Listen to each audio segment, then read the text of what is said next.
The laugh that followed was genuine, the change in his attitude flowing naturally. He hadn't stopped being the strict professor, but now Ren could see the admiration mixed with the reprimand, like a master craftsman acknowledging a particularly clever apprentice. "The medicine is still yours if you want it," he offered, sliding the flask across the desk with deliberate care. "Though I suspect you might have your own method for handling the poisoning." Ren took the flask with gratitude. "Thank you, Professor. And yes, I had a plan involving that shadow stalker body, but I'll keep this as backup." "I see you're relaxing. Now." Zhao leaned forward, his eyes gleaming with genuine interest, his owl's gaze equally intent. "How about you tell me the true story of how you acquired all this?" The mushrooms pulsed while analyzing the professor's new attitude. After considering for a moment, Ren decided to be more sincere. The medicine in his pocket was a reminder that sometimes people could surprise you in the best ways. Luckily, not everyone was like Wei or Jin. Professor Zhao's laughter broke the tension like sunlight piercing storm clouds, transforming the atmosphere in the small office. "Well," he reclined in his chair with more curiosity than threat of reprimand now. "How did you manage to enter that cave then?" Ren carefully considered how much to reveal, so his story wouldn't seem false again. Sometimes truth was indeed stranger than fiction. He decided to begin with the basics and build from there. "The larger bark stalkers are slightly dangerous," he explained, gaining confidence as he saw the genuine interest in the professor's eyes. "But they have so much accumulated vitality that they're perfect targets for shadow stalker sentinels. I just needed to make one move to the right place." "And how did you manage that without it returning to its spot?" Zhao leaned forward, fascinated by the technical details of Ren's plan. Ren described his use of the worm crystal to imitate drainage waves. The professor's eyes widened with professional appreciation. "Ingenious. I believe the story of that worm crystal must also be interesting. But tell me first, how did you obtain so many shadow stalker skins in such a short time? Eliminating them, even while sleeping, isn't so simple." "The females molt regularly in the deep caves," Ren continued, carefully omitting exactly how he knew to find the molting chamber in the labyrinth of the enormous cave system. "The high concentration of individuals makes obtaining numerous skins easier. I just had to take the ones that had naturally molted." "Fascinating," Zhao murmured, while examining one of the skins with expert attention. "In all my years exploring, I've only seen such perfect specimens twice. We had destroyed nests in an expedition, finding skins after days of exploring the caves, but most always showed damage. It's difficult to obtain them without marks of violence." "I didn't need force," Ren smiled slightly, "just understanding of their natural cycles." The professor nodded thoughtfully. "You know, the king's policy is clear. We must reward those who show true talent for exploration and gathering."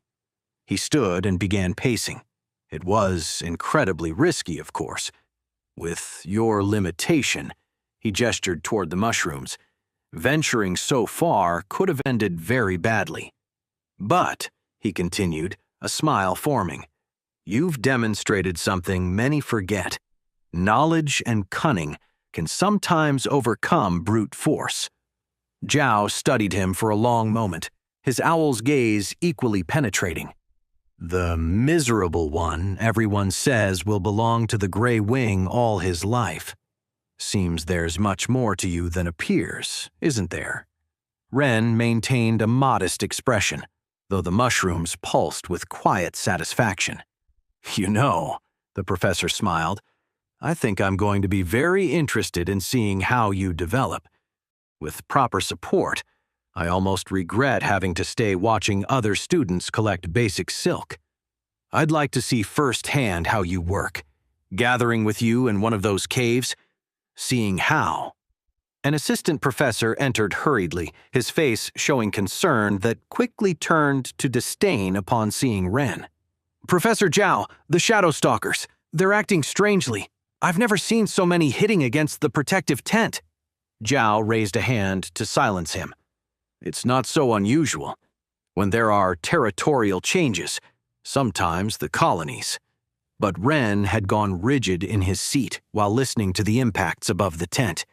They were quick, erratic, different from the usual cave migration pattern. "Silence," he requested, raising a hand. "Listen to the rhythm." The assistant looked at him with contempt. What could this troublesome student mean by that? How arrogant, he thought. But Zhao turned with interest. "What did you notice, Ren?" "This isn't a normal territorial change. Excuse me, Professor," Ren murmured, his mushrooms pulsing faster. "They're flying too low, too fast. Almost as if—" "As if what?" Zhao prompted. "As if they were fleeing," Ren completed, standing up. "And shadow stalkers don't flee from." "Other beasts?" Zhao asked. "The bronze ring beasts in this section, the wood colossi, the metal serpents, even the rock scorpions never venture here." Ren chose his words carefully. "Even when displaced by territorial fights or hunger." "Why are you so sure?" The assistant crossed his arms skeptically. "Because shadow stalkers kill them," Ren responded with quiet certainty. "A bronze beast might be stronger individually, but at night, a shadow stalker colony can drain all its mana in seconds. It's suicide for them to enter this territory." Zhao nodded slowly, his owl's feathers ruffling with growing concern. "They would stay in the mana-richer zones. Even if displaced, they'd seek other hunting grounds," Zhao completed, his expression turning thoughtful. "You're right. This is unusual." "And a silver-ranked beast," Ren continued his analysis. "If it was displaced from its territory, why come here? It would be more logical to stay in the second ring, hunting bronze beasts. The mana concentration there is much higher, and hunting would be easier." "I suppose that's why this zone is safe for students," Ren added.